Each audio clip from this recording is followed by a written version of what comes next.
সুপ্রিয় শিক্ষার্থী, প্রীতি ও শুভেচ্ছা নিও। আশা করি তোমরা সবাই ভালো আছো।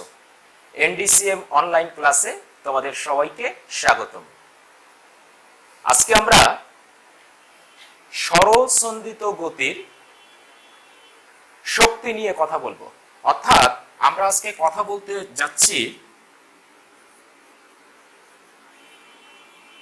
Energy of simple harmonic motion. এবং তোমরা সবাই জানো আমি গত দুটি লেকচারে সিম্পল হারমোনিক মোশন অর্থাৎ সরল সন্ধিত গতি নিয়ে আমি বিস্তারিত বলার চেষ্টা করেছি। আজকে আমরা দেখব এই সরল সন্ধিত গতির শক্তিটা কেমন হবে, লেখচিত্রগুলো কেমন হবে, ইকুয়েশনগুলো কেমন হবে, বিভব শক্তি এবং গতি শক্তির সেগুলো আমরা দেখার চেষ্টা করব। চলো আমরা গত 2 দিনে কি পড়ে এসেছি একটু দেখে নেওয়া যাক। আমরা কিছু ইকুয়েশন বের করেছিলাম, তোমরা জানো। আরো কিছু ইকুয়েশন ছিল, আমি এখানে কয়েকটা শুধুমাত্র লিখেছি যেগুলো আমার আজকে কাজে লাগবে। একটা ছিল omega square is equal to k ভাগ এম। ওমেগা ছিল কৌণিক বেগ, কেটা ছিল বল ধ্রুবক, এম ছিল বস্তুর ভর, এক্স হচ্ছে বস্তুর সরণ, ববের সরণ বা স্প্রিং এর সরণ, এ ছিল সর্বোচ্চ সরণ অর্থাৎ বিস্তার। ওমেগা জানো, টি হচ্ছে সময়, ডেল্টা হচ্ছে দশা ধ্রুবক বা ফেজ কনস্ট্যান্ট। আর আমরা বেগ এবং ত্বরণের রাশিমালা বের করেছিলাম। আমি ত্বরণের রাশিমালা লিখিনি, শুধু বেগেরটা লিখেছি কারণ এটা আমার আজকে লাগবে। V is equal to omega root over square minus X square. V হচ্ছে বেগ, এ হচ্ছে বিস্তার, এক্স হচ্ছে সরণ, ববটার কতটুকু সরণ হয়েছে কিংবা স্প্রিং এর কতটুকু সরণ হবে সেটি হচ্ছে এক্স। যদি সরল সন্ধিত গতির শক্তি সম্পর্কে ধারণা পেতে চাও তাহলে এই দুটো চিত্রই একটু ভালো করে বুঝতে হবে। আমি দুটো নিয়েই কথা বলবো। দেখো, এটি একটি স্প্রিং, তোমরা দেখতে পাচ্ছ এটা স্প্রিং। এই স্প্রিং এর মাথায় আমি ভর ঝুলিয়ে দিয়েছি। ঝোলানোর পরে স্প্রিংটা এই জায়গায় এসে থেমে গেছে। দেখো এখনো ভাইব্রেশন করছে না কিন্তু।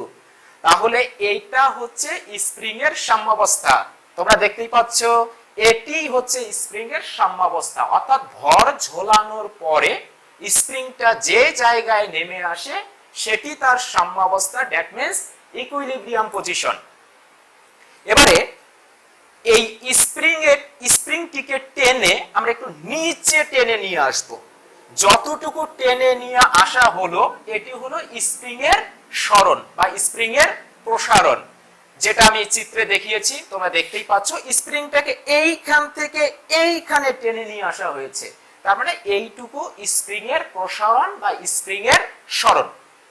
যদি নিয়ে এসে এটাকে ছেড়ে দেওয়া হয়, দেখতে পাচ্ছ, তাহলে সাম্যাবস্থা ঠিক রেখে এটা অসিলেট করতে থাকবে, এটা ভাইব্রেট করতে থাকবে, এটা দোলন দিতে থাকবে। অর্থাৎ স্প্রিংটার সাম্যাবস্থাকে ঠিক রেখে সে এইভাবে ভাইব্রেশন করবে, সে এইভাবে দোলন দেবে। খেয়াল করো, আমি যখন স্প্রিংটাকে এই দিকে টেনেছি তখন আমি নিজের হাত দিয়ে একটি বল প্রয়োগ করেছি। সেই বলটি হচ্ছে এফ ড্যাশ আমি ধরে নিয়েছি এবং স্প্রিং এর প্রসারণের দিক হবে এই দিকে, যেটাকে আমি এক্স দিয়ে প্রকাশ করেছি। যখনই আমি স্প্রিংটাকে এই দিকে টেনে আনবো তখন আলটিমেটলি স্প্রিং এর ভিতরে একটি বল ক্রিয়া করবে, একটি ফোর্স তৈরি হবে, একাই তৈরি হবে স্প্রিং এর মধ্যে। যখনই আমি আমার প্রযুক্ত বলকে তুলে নেব ওই স্প্রিং এর ভিতরে তৈরি হওয়া বলের কারণে স্প্রিংটা উপরের দিকে উঠে যাবে, তারপর এটা ভাইব্রেট করতে থাকবে। স্প্রিং এর ভিতরে যে বল তৈরি হয়েছে এটাকে বলা হয় ইলাস্টিক ফোর্স বা স্থিতিস্থাপক বল। এর আরো কিছু নাম আছে, রিস্টোরিং ফোর্স অথবা প্রত্যয়নী বল অথবা বাধাদানকারী বল। এগুলো আমরা তোমার পড়েছি, পদার্থের গাঠনিক ধর্ম চ্যাপ্টারে পড়েছি স্থিতিস্থাপক বল সম্পর্কে। তাহলে এটি হচ্ছে প্রযুক্ত বল। আর এই স্প্রিং এর ভিতরে যে বল তৈরি হয়েছে স্থিতিস্থাপক বল, সেটাকে আমি এফ দিয়ে প্রকাশ করেছি। এবং আমরা জানি এই প্রযুক্ত বল এবং এই প্রত্যয়নী বল পরস্পর সমান, তার মানে এফ ড্যাশ এবং এফ পরস্পর সমান। যেহেতু বিপরীতমুখী দিক, এই জন্য আমরা মাইনাস চিহ্ন ব্যবহার করেছি, কারণ ভেক্টর রাশির দিক উল্টা বোঝানোর জন্য আমরা মাইনাস চিহ্ন ব্যবহার করি। এবং সরল সন্ধিত গতির সংজ্ঞা দিতে গিয়ে আমি গতদিন একটা ক্রাইটেরিয়া বলেছিলাম, সেটি হচ্ছে যে এই প্রত্যয়নী বল বা বাধাদানকারী বল কিংবা এই যে এফ সরল দোলকের ক্ষেত্রে এটি প্রযুক্ত বল, আর বলটি যে বলে নিচের দিকে পড়তে চায় সেটি হচ্ছে এফ কার্যকর বল। এই এফ কিংবা এই এফ এই এক্স এর সমানুপাতিক এবং দিক বিপরীতমুখী, এই জন্য একটি মাইনাস চিহ্ন দেয়া হয়েছে। এবং সমানুপাতিক চিহ্ন তুলে দিলে এফ ইজিক্যাল টু মাইনাস কে এক্স লেখা যায়। তাহলে এই এফ এর জায়গাতে আমরা এই মাইনাস কে এক্স মানটি বসিয়ে দেব, দিলে এফ ড্যাশ ইজিক্যাল টু কি দাঁড়াবে, কে এক্স।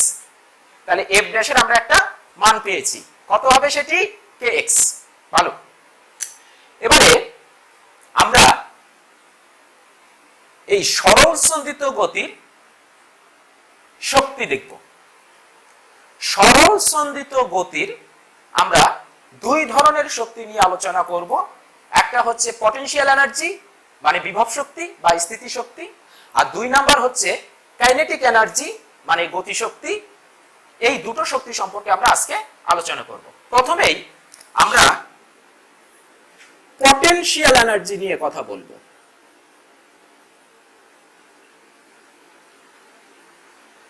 এটিকে ইপি দিয়ে প্রকাশ করব, ইতে এনার্জি, পিতে পটেনশিয়াল।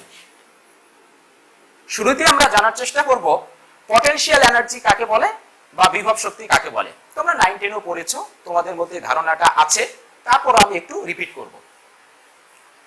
কোন একটি বস্তু অবস্থান পরিবর্তনের কারণে তার মধ্যে একটি শক্তি সঞ্চার হয়, একটি শক্তি জমা হয়, এই শক্তির নাম হচ্ছে পটেনশিয়াল এনার্জি বা বিভব শক্তি। কেন শক্তিটা জমা হয়? কারণ কোন বস্তুর যদি তুমি অবস্থান পরিবর্তন করো তাহলে কাজ করতে হবে, কারণ বল প্রয়োগ করতে হবে, ফলে বস্তুটা সরণ হবে। আর বল প্রয়োগের ফলে যদি সরণ হয় তাহলে কাজ সম্পাদিত হবে। যে পরিমাণ কাজ সম্পাদিত হবে সেই পরিমাণ কাজ ওই বস্তুর মধ্যে বিভব শক্তি আকারে জমা হয়ে থাকবে, এটা আমরা জানি, পটেনশিয়াল এনার্জি আকারে স্টোর হয়ে থাকবে। তাহলে স্প্রিংটাকে যখনই তুমি এই দিকে টেনে ধরবে, তাহলে দেখো স্প্রিং ছিল এইখানে, স্প্রিংকে এক্স পরিমাণ সরিয়ে আমি এই জায়গাতে ধরে রেখেছি, তাহলে আমাকে বল প্রয়োগ করতে হয়েছে এবং স্প্রিংটার প্রসারণ হয়েছে। তার মানে আমি একটি কাজ সম্পাদন করেছি। যে পরিমাণ কাজ সম্পাদিত হয়েছে সেই পরিমাণ কাজ ওই স্প্রিং এর মধ্যে বিভব শক্তি আকারে জমা হয়ে থাকবে। তাহলে খেয়াল করো, যখন এটাকে টেনে এনেছি, কাজ সম্পাদিত হয়েছে, এই স্প্রিং এর মধ্যে একটি বিভব শক্তি জমা হয়ে আছে। এই বিভব শক্তির রাশিমালা আমরা বের করার চেষ্টা করব। স্প্রিংটাকে এইখান থেকে এইখানে যখন এনেছো, টোটাল কত কাজ সম্পাদিত হয়েছে সেই কাজের মান যদি আমরা বের করতে পারি তাহলে বিভব শক্তির মানও বের হয়ে যাবে, কারণ বিভব শক্তি মানে কৃত কাজ এই জায়গাতে। তাহলে কৃত কাজ, স্প্রিংটাকে এইখান থেকে এইখানে টেনে আনতে টোটাল কত কাজ সম্পাদিত হয়েছে সেটা আমরা বের করার চেষ্টা করব। তবে আমরা বের করব ইন্টিগ্রেশনের সাহায্য নিয়ে। তোমরা জানো এইখান থেকে এইখানে আনতে টোটাল কত কাজ হয়েছে সেটা যদি বের করতে চাই, তাহলে আমি ছোট ছোট অংশের যদি কাজ বের করতে পারি, সেই কাজগুলোকে যোগ করলে আমরা মোট কাজ পেয়ে যাব। আর ফিজিক্সে কখনো যোগ করার প্রয়োজন হলে আমরা যোগ করি না, আমরা ইন্টিগ্রেশন করি। কেন করি? কারণ যোগের চাইতে ইন্টিগ্রেশন করা অনেক সহজ, এবং ইন্টিগ্রেশন আর কিছুই না, ইন্টিগ্রেশন এক ধরনের যোগ। তাহলে যখন আমি এফ ড্যাশ বল প্রয়োগ করে সরণ ঘটিয়েছি, ধরে নেই স্প্রিংটার এইটুকু সরণ হয়েছে, ক্ষুদ্র ক্ষুদ্র অংশে ভাগ করছি, টোটাল সরণ হয়েছে এক্স। তাহলে এই ক্ষুদ্র সরণটুকু কি হবে? এই ক্ষুদ্র সরণটুকু হবে ডিএক্স, কারণ ডি বা ডেল্টা এই দুটো অক্ষর দিয়ে আমরা ক্ষুদ্র ক্ষুদ্র জিনিস মিন করে থাকি। আবার এইটুকু সরণ, এটুকু হবে ডিএক্স, এইটুকু সরণ, এটুকু হবে ডিএক্স, এইটুকু সরণ, এটুকু হবে ডিএক্স। তাহলে এই ডিএক্স পরিমাণ প্রসারণের জন্য যে কাজটি হবে সেটি হবে অত্যন্ত ক্ষুদ্র, এটা স্বাভাবিক। তাহলে এই ডিএক্স প্রসারণের জন্য কত কাজ হয়েছে? ধরে নেই ডি ডাব্লিউ, এটাও হবে ডি ডাব্লিউ, এটাও হবে ডি ডাব্লিউ, ক্ষুদ্র ক্ষুদ্র কাজ হবে। এবারে এই ডি ডাব্লিউ এর মান কত আমরা একটু বের করতে চাই। আমরা কাজের রাশিমালা থেকে জানি, কি জানি? যে কৃত কাজ d W is equal to বল গুণন সরণ। কত বল? F dash. তাহলে এখানে হবে এফ ড্যাশ, আর সরণ হয়েছে কতটুকু? ডিএক্স, তাহলে এখানে হবে ডিএক্স। আর একটা টার্ম ছিল এফ এস কস থিটা, তাহলে খেয়াল করো কস থিটা হবে এখানে। থিটাটা কি? থিটাটি হচ্ছে এই এফ ড্যাশ এবং এই ডিএক্স এদের মধ্যবর্তী কোণ। দেখো তো এফ ড্যাশের দিক এই দিকে, ডিএক্স এর দিক কোন দিকে? এই দিকে। তাহলে থিটা অর্থাৎ এফ ড্যাশ এবং ডিএক্স এর মধ্যবর্তী কোণ এখানে কত হবে? এখানে হবে 0 ডিগ্রি। তাহলে থিটা এর জায়গায় যদি তুমি 0 ডিগ্রি বসিয়ে দাও, cos 0 ডিগ্রির মান হবে 1। এই জন্য লেখার দরকার নেই, আমি মুছে দিচ্ছি। তাহলে কৃত কাজের রাশিমালা হবে এইটা। তাহলে এটি কতটুকু কাজ? এটি হচ্ছে ক্ষুদ্র পরিমাণ কাজ, কিন্তু আমি তো বের করতে চাই এই সম্পূর্ণ কাজ। তাহলে কি করব? এই ডিডব্লিউ যোগ ডিডব্লিউ যোগ ডিডব্লিউ যোগ ডিডব্লিউ এগুলোকে যদি আমি যোগ করি, তাহলে আমি টোটাল কাজ পেয়ে যাব, মানে আমি বিভব শক্তি পেয়ে যাব। কিন্তু আগেই বললাম আমরা যোগ করব না, কি করব? ইন্টিগ্রেশন করব, কারণ integration one kinds of summation. তাহলে এটি ইন্টিগ্রেশন চিহ্ন, শুধু এই পাশে করলে হবে না, এই পাশেও করতে হবে ইন্টিগ্রেশন। লিমিট দিতে হবে, তুমি কতটুকু যোগ করছো? তুমি কি এইখান থেকে এই পর্যন্ত যোগ করছো, না তুমি এইখান থেকে এই পর্যন্ত যোগ করছো, নাকি এইখান থেকে এই পর্যন্ত যোগ করছো? আমি যোগ করেছি এইখান থেকে এই পর্যন্ত। তাহলে এইখানকার স্থানাঙ্কটা কত হবে? এইখানকার স্থানাঙ্ক হবে 0, কারণ কোনো প্রসারণ হয়নি, আর টোটাল প্রসারণ হয়েছে x। তাহলে এই জায়গাতে যে স্থানাঙ্কটা হবে সেটা হবে x। তাহলে আমি যে লিমিটটা দেব, লোয়ার লিমিট হচ্ছে 0, আপার লিমিট কত? আপার লিমিট x।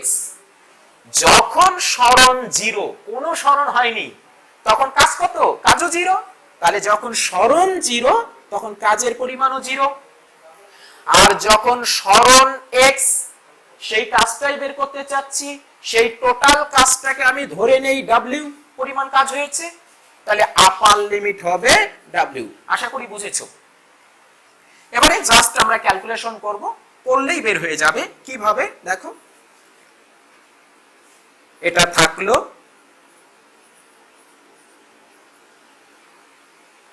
0 থেকে x, f ড্যাশের মান কত আগেই বের করে রেখেছিলাম আমি আমার সুবিধার জন্য, f dash is equal two k x। তাহলে f ড্যাশের মানটা বসিয়ে দাও k x, এখানে হবে dx। যেহেতু k একটি কনস্ট্যান্ট ধ্রুবক, সো k টাকে আমরা কি করব? আমরা বাইরে নিয়ে আসব। তাহলে k টাকে বাইরে নিয়ে আসলাম। তাহলে x এর সাপেক্ষে x কে একবার ইন্টিগ্রেশন করব আমরা, এবং তোমাদের ইন্টিগ্রেশন সম্পর্কে ধারণা আছে। বলো তো dw কে ইন্টিগ্রেশন করলে কত হবে? w হবে। এটা তোমরা করেছো, ভেক্টরে করেছো, প্লাস ম্যাথমেটিক্সেও তোমরা করেছো। এটা হবে w। ইন্টিগ্রেশন করা শেষ। যেহেতু লিমিটওয়ালা ইন্টিগ্রেশন এই জন্য আমরা থার্ড ব্র্যাকেট দেব, দিয়ে আপার লিমিট আপারে লোয়ার লিমিট লোয়ারে ইজ ইকুয়াল টু কে থাকবে, এক্স এর পাওয়ার আছে 1, তাহলে এক্স টু দি পাওয়ার 1 কে করলে কত হবে, ইন্টিগ্রেশন করলে হবে এক্স স্কয়ার ভাগ 2, পাওয়ারের সাথে 1 যোগ হয়, সেই পাওয়ারটা নিচে ভাগ হয়ে চলে আসে।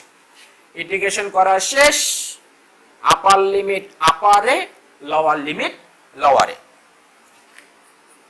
দেখো এবার আমরা লিমিট গুলো বসাবো। w এর লিমিট কত, আপার লিমিট w, তাহলে w বিয়োগ 0, লোয়ার লিমিট বসালাম ইজ ইকুয়াল টু, আমি একটু 2 টাকে নিচে নিয়ে আসব, x এর মান একবার হবে x তার উপর হোল স্কয়ার মাইনাস x এর মান একবার 0 তার উপর হোল স্কয়ার। তাহলে দেখো আমরা ইকুয়েশন পেয়ে গেছি, w ইজ ইকুয়াল টু হবে হাফ কে এক্স স্কয়ার, এটাই কিন্তু তোমার কৃতকাজের রাশিমালা। আর যেহেতু কৃতকাজ মানেই বিভব শক্তি, সো বিভব শক্তির রাশিমালা হবে E P is equal to half K X square. তাহলে আমরা একটা রাশিমালা পেয়ে গেলাম, কিসের রাশিমালা, বিভব শক্তির রাশিমালা। এবং এই ইকুয়েশন ব্যবহার করে আমরা বিভিন্ন ধরনের প্রবলেমও সমাধান করব।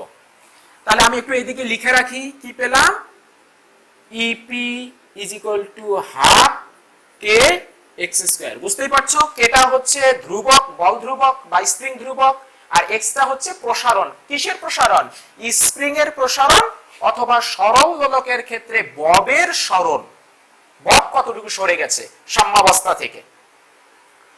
এবারে আরো একটু এক্সটেন্ড করা যায়, কিভাবে, এক্স এর মান আমরা গতদিন বের করেছিলাম a sin omega t plus delta, এই মানটা এই জায়গায় যদি বসিয়ে দেই তাহলে ep is equal to half থাকবে, k থাকবে, x এর মানটা বসিয়ে দিচ্ছি square sin square omega t plus delta.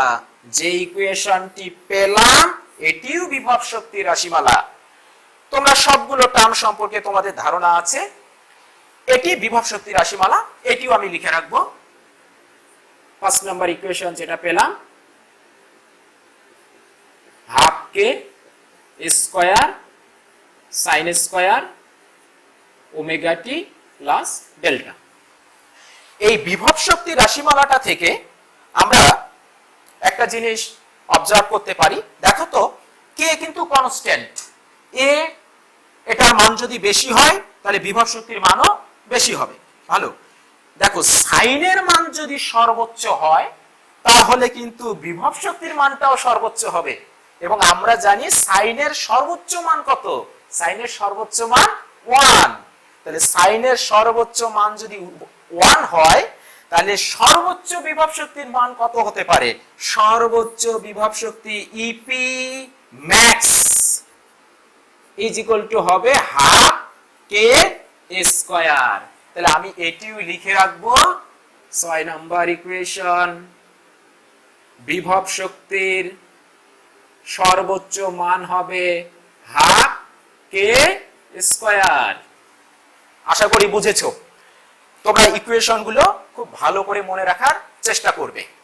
এবারে আমরা এই বিভব শক্তির একটা গ্রাফ দেখব, লেখচিত্র দেখব।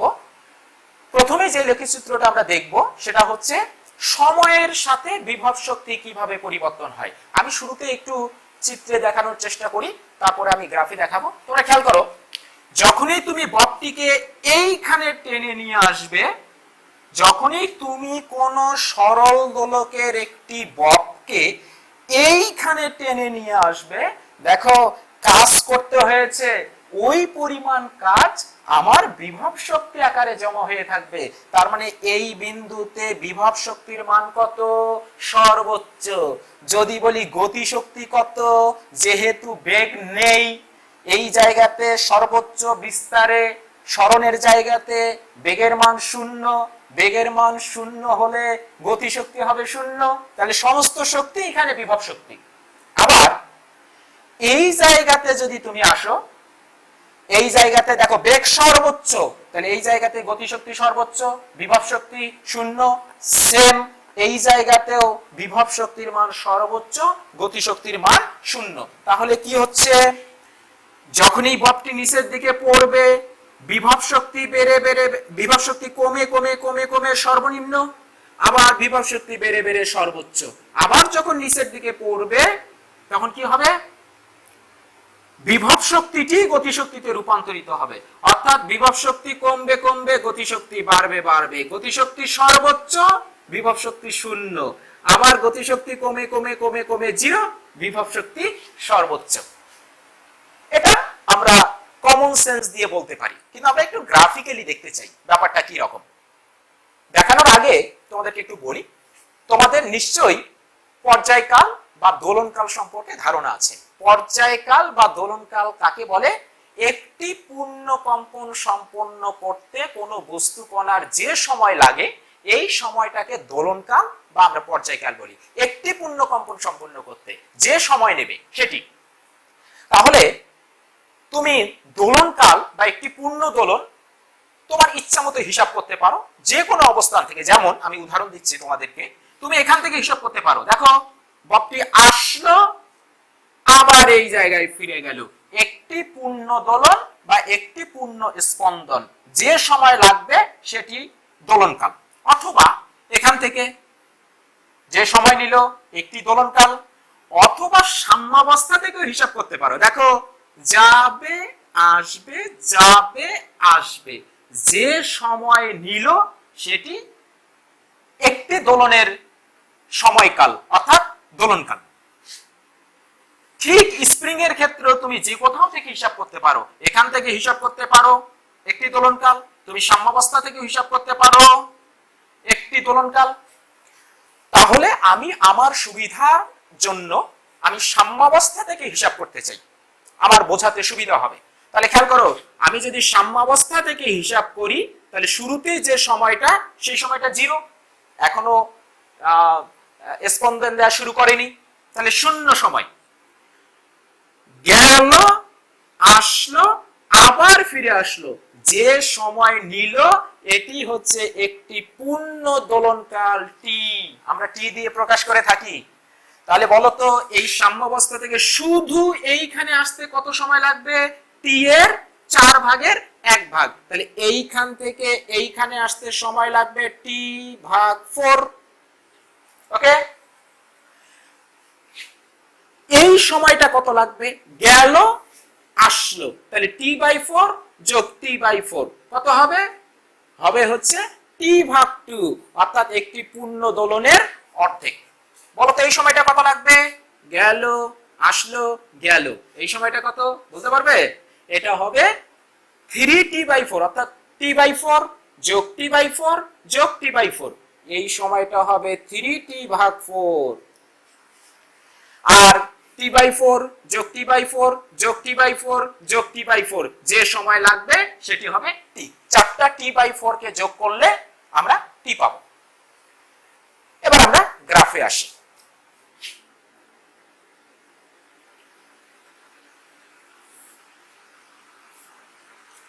সরি,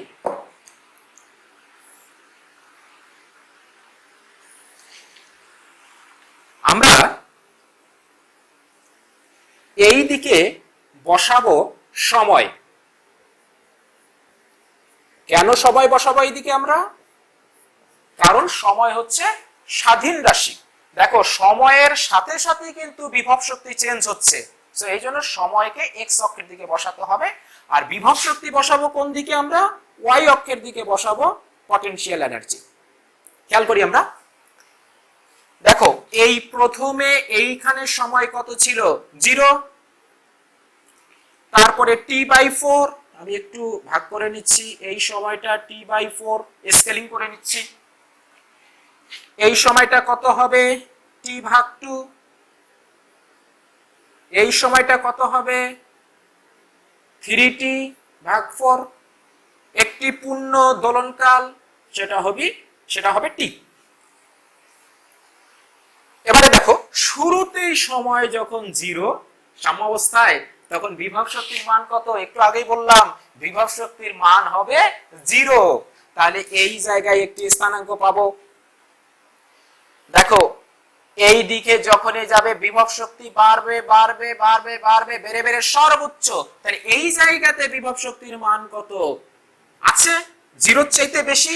তাহলে সময় যত গড়াচ্ছে বিভব শক্তির মান বাড়বে, বিভব শক্তির মান বাড়বে। এবং দেখো T/4 সময় পরে বিভব শক্তির মান হবে সর্বোচ্চ। তাহলে বলো বিভব শক্তির সর্বোচ্চ মান কত? সর্বোচ্চ মান হাফ, এই যে আগে লিখে রেখেছি হাফ কে স্কয়ার। তাহলে হাফ কে স্কয়ার, অর্থাৎ এই জায়গায় বিভব শক্তির মান হবে সর্বোচ্চ। তারপরে খেয়াল করো, আবার সময় যত গড়াবে নিচের দিকে নামবে বিভব শক্তির মান কমে কমে আবার 0, অর্থাৎ T/2 সময় পরে বিভব শক্তির মান 0 হবে। তাহলে বিভব শক্তির মান কমে কমে 0 হবে। তাহলে কেমন পাচ্ছি আমরা? গ্রাফটা এই রকম গ্রাফ পাবো। আবার দেখো এই দিকে যখন আসবে তাও কি হবে? সময় গড়াবে বিভব শক্তির মান বাড়বে। তাহলে 3T/4 সময় পরে বিভব শক্তির মান আবার সর্বোচ্চ, T সময় পরে বিভব শক্তির মান কত?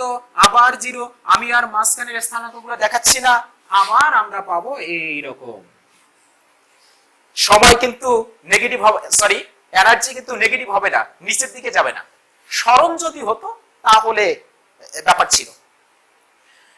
তাহলে এই ধরনের আমরা একটি গ্রাফ পাবো, এই ধরনের আমরা একটি গ্রাফ পাবো।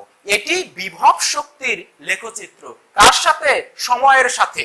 একটু মনে রাখবে, এটা কিন্তু সময়ের সাথে, সরণের সাথে নয়। তাহলে তোমরা যদি এই ইকুয়েশন এবং এই গ্রাফটুকু মনে রাখো, মোটামুটি বিভব শক্তি সম্পর্কে তোমাদের একটা ভালো ধারণা থাকবে আশা করছি। এবারে আমরা 2 নাম্বার যে শক্তির কথা বলেছিলাম সেই শক্তিটা আমরা দেখার চেষ্টা করব। সেই শক্তিটার নাম হচ্ছে কাইনেটিক এনার্জি বা গতিশক্তি। আমি একটু লিখে নেই, আগে আমি একটু মুছে দেব।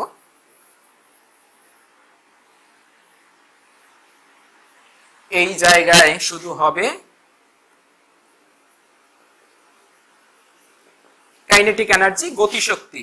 ই কে, ইতে এনার্জি, কে তে কাইনেটিক এনার্জি। গতিশক্তি কাকে বলে বা কাইনেটিক এনার্জি কাকে বলে? তোমরা এটা জানো যে কোন বস্তু গতিশীল অবস্থা বজায় রাখার জন্য যে শক্তি তার মধ্যে তৈরি হয় গতিশীল অবস্থায়, সেটা হচ্ছে গতিশক্তি। যার গতি আছে তার একটা শক্তি আছে, এটাকে আমরা বলি গতিশক্তি বা কাইনেটিক এনার্জি। তাহলে বলটি যেহেতু দুলছে, তার বেগ আছে, তার গতি আছে, সো তার গতিশক্তি আছে। তাহলে একটু আগে আমি বলে নিয়েছি এই জায়গাতে বেগ যেহেতু সর্বোচ্চ, তাহলে গতিশক্তি হবে সর্বোচ্চ। এই জায়গাতে বেগ যেহেতু 0, গতিশক্তি হবে 0। তাহলে আমি একটু লিখে নেব, এই জায়গাতে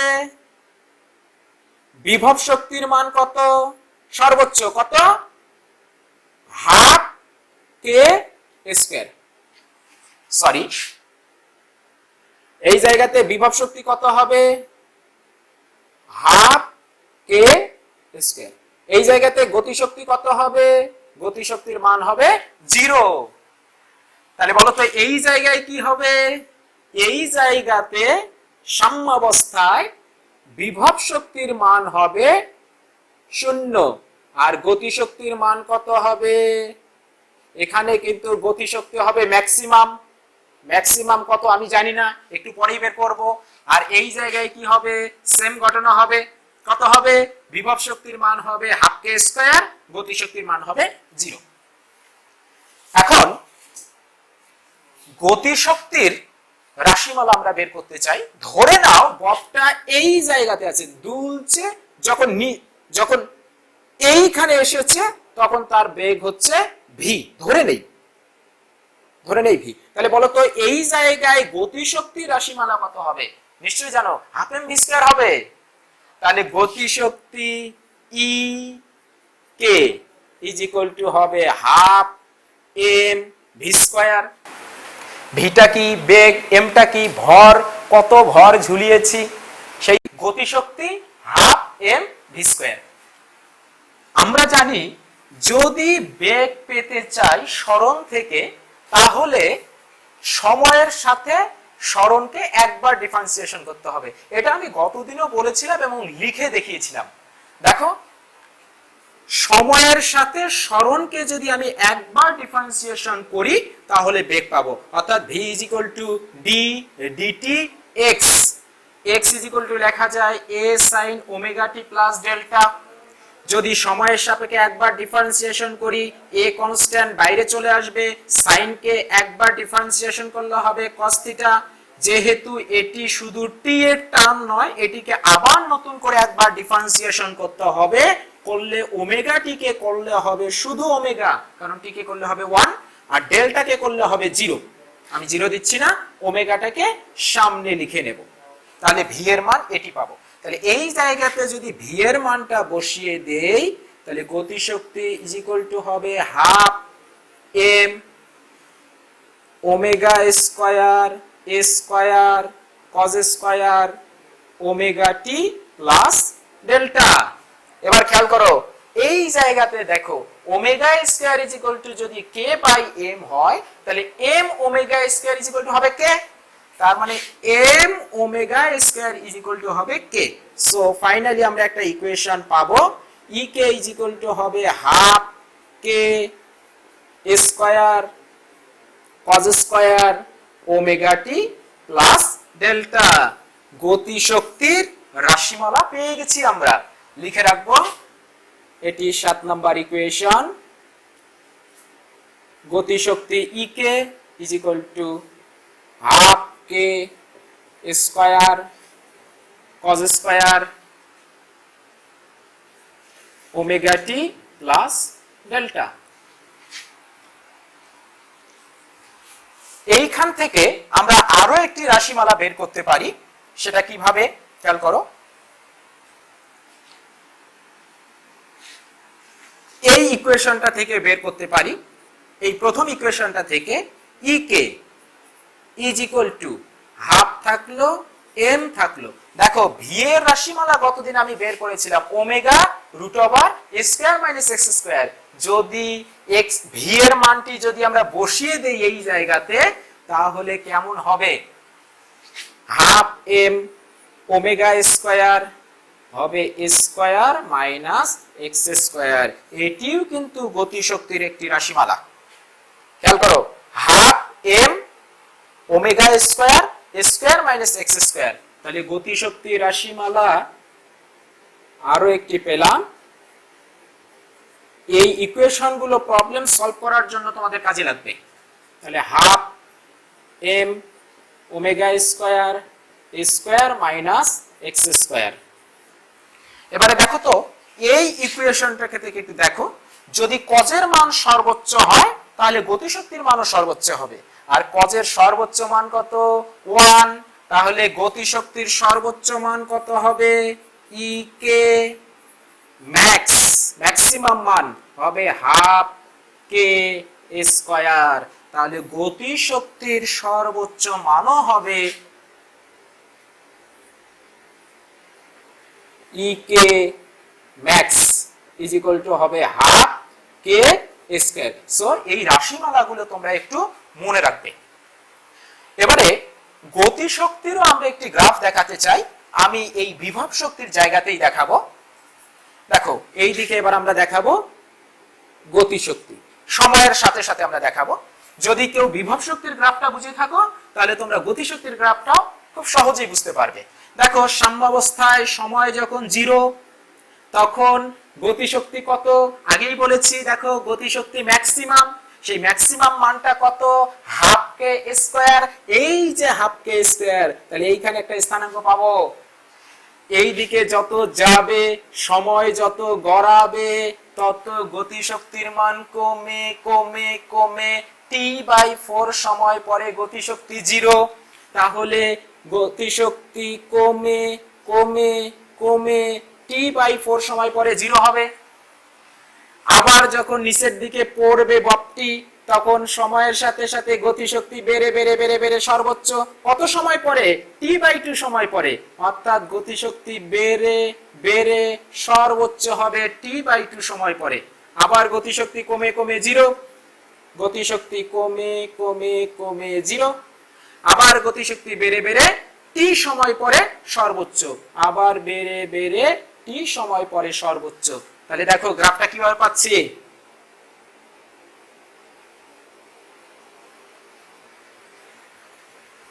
গ্রাফটা এই রকম একটি গ্রাফ পাবো আমরা। আমি ডট ডট দিয়ে গতিশক্তিটা দেখানোর চেষ্টা করেছি। তাহলে বুঝতেই পারছো, বিভব শক্তি যদি কমে গতিশক্তি বাড়ে, আর গতিশক্তি যদি কমে তাহলে বিভব শক্তি বাড়ে। খেয়াল করো, যখন সময় 0 বিভব শক্তি কিন্তু সর্বনিম্ন, গতিশক্তি সর্বোচ্চ। বিভব শক্তির মান বাড়ছে বেড়ে বেড়ে সর্বোচ্চ, গতিশক্তির মান কমছে কমে কমে কমে 0। তাহলে এইভাবে গতিশক্তি বিভব শক্তি পরস্পর রূপান্তর হতে থাকে, কনভার্ট হতে থাকে। এবারে এই গতিশক্তি এবং বিভব শক্তির আমরা যোগফল দেখব, যে যোগফলটা কেমন হয়। এবং তোমরা মনে হয় জানো যে মোট শক্তির পরিমাণ সব সময় একই থাকে, এটাকে বলা হয় কনজারভেশন ল অফ এনার্জি, শক্তির সংরক্ষণশীলতা নীতি। যে শক্তি কখনোই ধ্বংস করা যায় না বা শক্তিকে সৃষ্টি করা যায় না, শক্তি মাত্র এক রূপ থেকে অন্য রূপে রূপান্তরিত হতে পারে এবং মোট শক্তির পরিমাণ সব সময় একই থাকে। সেটা আমরা যদি দেখার চেষ্টা করি, খুব সংক্ষেপে দেখানো যায়।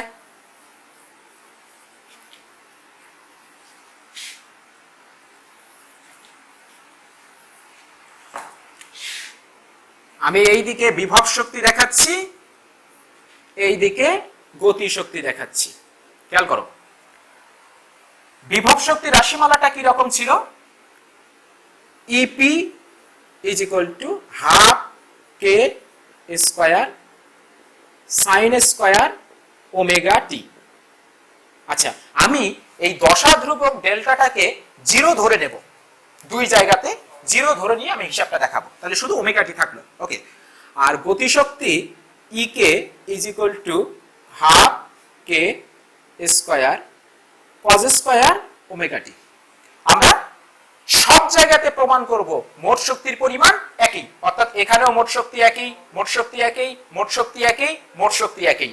তাহলে এই জায়গাতে আমরা বিভব শক্তিও বের করব, গতি শক্তিও বের করব। তাহলে দেখো তো, এইখানে সময়টা কত, t/4। তাহলে t/4 সময় পরে আমরা বিভব শক্তি বের করব, গতি শক্তি বের করব।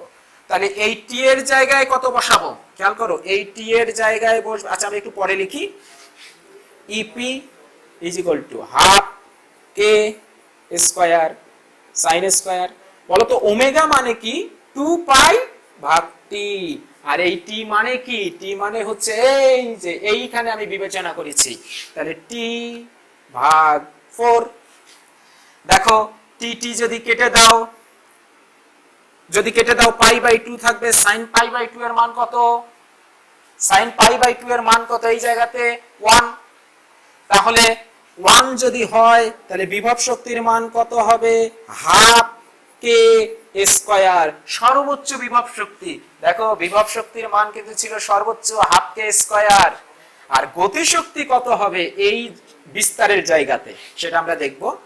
EK is equal to half k square cos square, ওই ওমেগা মানে 2 পাই ভাগ t, আর t এর মান হবে t/4, t কেটে যাবে, π/2 থাকবে, cos π/2 মানে 90 ডিগ্রি মান 0। তাহলে গতি শক্তির মান কিন্তু হবে 0। এবার এই দুটো শক্তি যদি যোগ করো, মোট শক্তির পরিমাণ কত হবে, মোট শক্তি E is equal to EK, sorry EP plus EK। তাহলে E is equal to half K square plus 0 কত হবে, হাফ কে স্কয়ার। তাহলে দেখতেই পাচ্ছ তোমরা মোট শক্তির পরিমাণ কত, হাফ কে স্কয়ার। আবার তুমি সিমিলারলি যদি t/2 অর্থাৎ t/4 t/2 এই t/2 সময় পরেও যদি তোমরা খেয়াল করো, একই হবে। দেখো টি এর জায়গায় শুধু হবে t/2, টি এর জায়গায় হবে শুধু t/2, তাহলে 2 শুধু cos পাই থাকবে, এখানে sin পাই থাকবে। বলো তো sin পাই 180 ডিগ্রির মান কত? 0। তাহলে এখানে বিভব শক্তি হয়ে যাবে 0, আর cos পাই এর মান হবে 1, এর মান হয়ে যাবে সর্বোচ্চ cos 1, cos এর মান 1 হয়ে যাবে হাফ k স্কয়ার, তাহলে হাফ k স্কয়ার। এটা হলো মোট শক্তি। আবার যদি যোগ করো বিভব শক্তি এবং গতি শক্তি, তাহলে মোট শক্তি হবে হাফ কে স্কয়ার। এইভাবে তুমি যে কোনো জায়গাতে হিসাব করো না কেন, মোট শক্তির পরিমাণ একই হবে। সো আমরা বলতে পারি সরল সন্ধিত গতির ক্ষেত্রে শক্তির সংরক্ষণশীলতার নীতি পালিত হয়। এইখান থেকে একটু দেখো তো, কে যেহেতু কনস্ট্যান্ট, তাহলে মোট শক্তি কত হবে? সমানুপাতিক স্কয়ার। তাহলে আমরা কি বলতে পারি? যে মোট শক্তি বিস্তারের বর্গের সমানুপাতিক। এইভাবে শক্তিটা চেঞ্জ হবে এই সম্পর্ক অনুসারে। আমি লাস্টে একটি গ্রাফ দেখিয়ে আজকের ক্লাস শেষ করব। আমি একটু এই জায়গাটাতে লিখব। আমি যে গ্রাফ দুটো দেখিয়েছি বিভব শক্তি এবং গতি শক্তির, এটা সময়ের সাথে। এবার আমরা দেখব সরণের সাথে। দেখো বলটি এইখান থেকে এইখানে আসলে সরণ এইটুকু, যদি এইখানে আসে সরণ এইটুকু, যদি এইখানে আসে সরণ সর্বোচ্চ x এর মান হবে a, আবার এই দিকে যদি আসে হবে -a। ওকে, তাহলে আমরা গ্রাফটা দেখতে চাই। x অক্ষের দিকে বসাবো সরণ। ওকে, তাহলে শুরুতে সরণ যখন 0, খেয়াল করো সরণ যখন 0, তখন বিভব শক্তি কত? বিভব শক্তির মান 0। আমি প্রথমে বিভব শক্তি দেখাচ্ছি, ইপি। বিভব শক্তির মান হবে 0। সরণ যত বাড়বে বাড়বে বাড়বে, বিভব শক্তির মান হবে সর্বোচ্চ। তাহলে বিভব শক্তির মান বেড়ে বেড়ে বেড়ে বেড়ে সর্বোচ্চ হবে কখন? যখন সরণ হবে বিস্তারের সমান, x যখন হবে a, তখন। তাহলে বিভব শক্তি বেড়ে বেড়ে এইভাবে সর্বোচ্চ হবে। এইরকম সেই সর্বোচ্চ মানটা কত হবে? সেই সর্বোচ্চ মান হবে হাফ কে স্কয়ার। আবার এই দিকেও যদি যায়, বিভব শক্তির মান বেড়ে বেড়ে সর্বোচ্চ হবে এই দিকে। তাহলে এই দিকেও বিভব শক্তির মান বেড়ে বেড়ে বেড়ে কত হবে? সর্বোচ্চ হবে। কোথায়? যখন x এর মান হবে -a, তখন। তাহলে বিভব শক্তির মান বেড়ে বেড়ে হবে সর্বোচ্চ। এটা হচ্ছে সরণের সাথে সাথে বিভব শক্তির পরিবর্তনটা। এবার গতি শক্তির পরিবর্তন আমরা দেখাতে পারি। ঠিক উল্টাটা হবে। যখন সরণ 0, তখন গতি শক্তির মান সর্বোচ্চ হাফ কে স্কয়ার। যত এই দিকে যাবে গতি শক্তি কমে কমে কমে 0। তাহলে যখন x a হবে, গতি শক্তি কমে কমে কমে হবে 0। আবার এই দিকে যখন আসবে গতি শক্তি কমে কমে কমে 0, গতি শক্তি কমে কমে কমে কমে হয়ে যাবে 0। তাহলে এটি হচ্ছে বিভব শক্তির গ্রাফ, সরণের সাথে বিভব শক্তির। আর এটি হচ্ছে সরণের সাথে গতি শক্তির লেখচিত্র। সো লেখচিত্রগুলো তোমরা একটু মাথায় রাখবে, তাহলে কিন্তু অনেকগুলো জিনিস তোমরা নিজেরাই ব্যাখ্যা করতে পারবে। সুপ্রিয় শিক্ষার্থী, আজকে এ পর্যন্তই। আমরা আবার কোনো একদিন ক্লাসে হাজির হব। সেই পর্যন্ত সবাই ভালো থাকবে, সুস্থ থাকবে, ঘরে থাকবে, নিরাপদে থাকবে। আল্লাহ হাফেজ।